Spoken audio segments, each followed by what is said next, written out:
Dalam nama Bapa dan Putra dan Roh Kudus, amin. Ibu bapak, saudari, saudaraku yang terkasih, salam bantul kasih, berkat dalam. Kembali kita berjumpa dalam Renungan Harian Minggu 27 September 2020. Kita akan mengambil dari Injil Matius bab 21 ayat 28 sampai 32.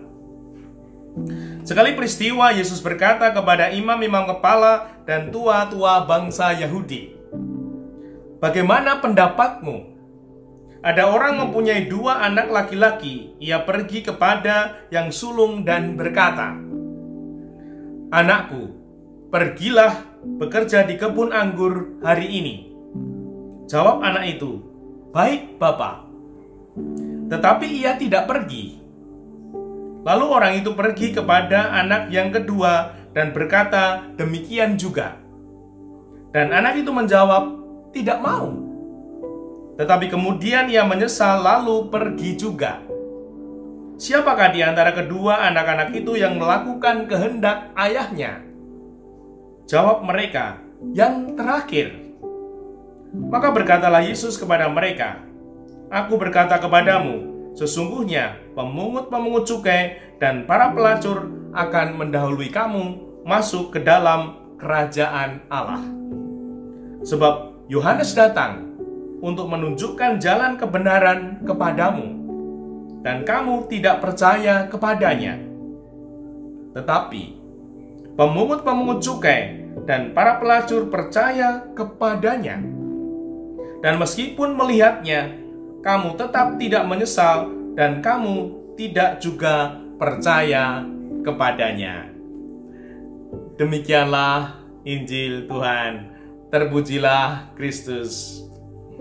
Saudari-saudaraku yang terkasih, kita semua ini lemah, maka sering melakukan kesalahan, sering salah. Nah, kalau kita ini sering salah, apakah kita juga sering minta maaf dan menyesal atas kesalahan kita? Nah, semoga kita mau merenungkan hal itu, karena ini menjadi tanda bahwa kita ini masih baik, normal, atau sudah tidak baik dan tidak normal. Nah, pribadi yang bisa dan sering merasa bersalah dan menyesal itu baik, itu terpuji, dan itu menandai bahwa dia sungguh masih normal sebagai seorang manusia. Nah,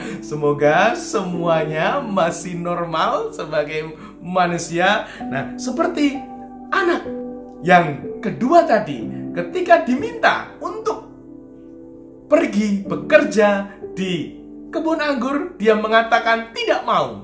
Namun dia menyesal, kemudian berangkat juga. Nah, maka itu lebih baik. Nah, daripada mengatakan ya, akhirnya tidak melakukan apa-apa, sanggup menjadi ini dan itu, sanggup menjabat ini dan itu, namun tidak melakukan apa-apa. Nah, itu tidak baik, tidak normal, OTW Petruk. Nah, semoga kita sungguh-sungguh berkembang seperti apa yang dikehendaki Tuhan. Untuk itu, mari kita merenungkan pribadi-pribadi yang masih normal di hadapan Tuhan.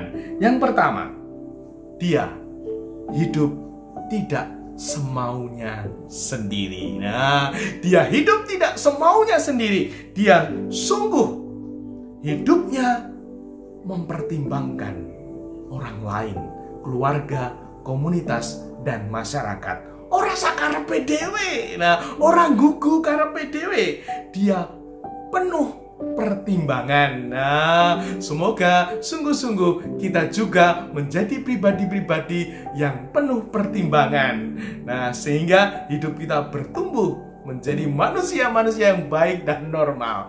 Yang kedua, pribadi yang baik dan normal itu mudah minta maaf. Nah, karena dia cinta kedamaian. Kalau dia salah, dia mudah menyesal dan mengakui kesalahannya. Nah, bukannya tidak mau tahu, etok-etok tidak salah, etok-etok tidak ada yang keliru. Nah, namun dia peka bahwa aku yang keliru, maka aku harus minta maaf. Nah, semoga sungguh kita semakin bertumbuh menjadi pribadi-pribadi yang punya kebesaran hati, mudah minta maaf, dan tentunya juga memberi maaf. Yang ketiga, pribadi itu punya hati yang lembut.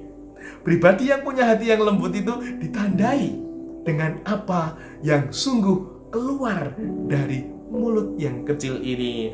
Mulutnya itu memberkati. Nah, mulutnya ini sungguh-sungguh cerminan dari hati yang dalam. Hatinya tidak mengeras seperti batu. Nah, kalau hatinya mengeras seperti batu, ketika mengeluarkan kata-kata ini bisa sungguh seperti batu yang dilempar dan bisa melukai orang yang mendengarkan. Nah, semoga di dalam keluarga dan komunitas kita hatinya semuanya masih lembut sehingga terjadi berkat yang nyata ketika pribadi-pribadi itu mengungkapkan kata yang ada di dalam hati, membuat anggota keluarga, komunitas, dan masyarakatnya merasa adem, ayem, tentrem. Nah, semoga ini semua menumbuhkan semangat hidup yang baru untuk menjadi pribadi-pribadi yang sungguh baik, normal di hadapan Tuhan.